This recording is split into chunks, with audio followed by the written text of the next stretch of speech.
नौकरी, करोड़ों की संपत्ति और फिर अचानक एक साथ 6 ठिकानों पर जांच एजेंसी की दस्तक। बिहार में हुई इस कार्रवाई ने कई सवाल खड़े कर दिए हैं। आखिर ऐसा क्या मिला कि आर्थिक अपराध इकाई यानी कि ईओयू को कार्यपालक अभियंता अरविंद चौधरी के कई ठिकानों पर एक साथ छापेमारी करनी पड़ी। अब सभी की नजर जांच के नतीजों पर टिकी है। क्या है पूरा मामला, जाने हमारे साथ विस्तार से। नमस्कार, एक न्यूज़ 24 देख रहे हैं आप और मैं हूं अफसर ब्यूटी। बिहार में भ्रष्टाचार और आय से अधिक संपत्ति के मामलों के खिलाफ कार्रवाई लगातार तेज होती जा रही है। इसी कड़ी में आर्थिक अपराध इकाई यानी कि ईओयू ने लघु जल संसाधन विभाग के कार्यपालक अभियंता अरविंद चौधरी के खिलाफ बड़ी कार्रवाई करते उनके बांका स्थित पैतृक आवास सहित कुल 6 ठिकानों पर एक साथ छापेमारी की।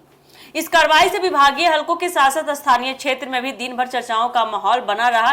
जानकारी के अनुसार अरविंद चौधरी पर सरकारी सेवा के दौरान अपनी वैध आय से अधिक संपत्ति अर्जित करने का आरोप है। इसी मामले की जांच के दौरान ईओयू ने पर्याप्त प्रारंभिक साक्ष्य मिलने के बाद विशेष न्यायालय से तलाशी की अनुमति प्राप्त की। इसके बाद अलग अलग टीमों का गठन कर एक साथ 6 स्थानों पर कार्रवाई शुरू कर दी गई है ताकि जांच के दौरान किसी भी महत्वपूर्ण दस्तावेज या साक्ष्य को सुरक्षित किया जा सके।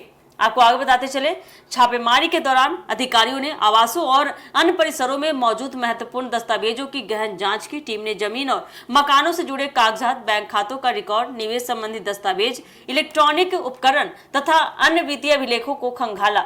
जांच एजेंसी यह पता लगाने में जुटी हुई है कि अभियंता द्वारा अर्जित संपत्तियां उनकी घोषित आय के अनुरूप है या नहीं। सूत्रों के अनुसार आपको बता दें, जांच के दौरान कई महत्वपूर्ण दस्तावेज एजेंसी के हाथ लगे हैं जिनकी विस्तार से जांच की जाएगी। हालांकि ईओयू ने अभी तक यह नहीं बताया है कि तलाशी के दौरान कितनी संपत्ति या कितने मूल्य के दस्तावेज मिले हैं।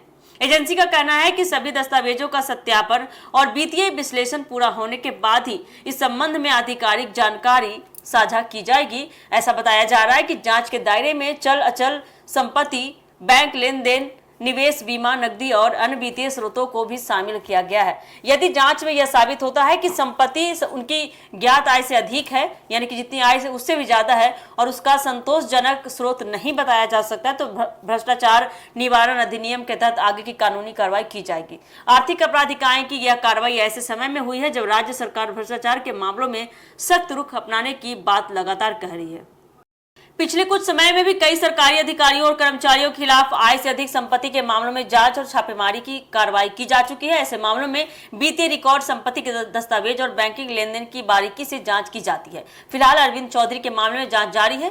ईओयू की टीम छापेमारी के दौरान मिले दस्तावेजों और अन्य साक्ष्यों का विश्लेषण कर रही है। जांच पूरी होने के बाद एजेंसी अपनी विस्तृत रिपोर्ट तैयार करेगी, जिसके आधार पर आगे की कानूनी प्रक्रिया तय की जाएगी। अब सबकी नजर इस बात पर टिकी हुई है कि जांच में क्या सामने आते और क्या यह मामला आय से अधिक संपत्ति के आरोपों की पुष्टि तक पहुंचता है। आने वाले समय में पता चल जाएगा। देखना काफी दिलचस्प होने वाला है आने वाले समय में। तो क्या कुछ अपडेट आता है देखने के लिए बने रहिए हमारे एक न्यूज़ 24 के साथ। दीजिएगा इजाजत। धन्यवाद।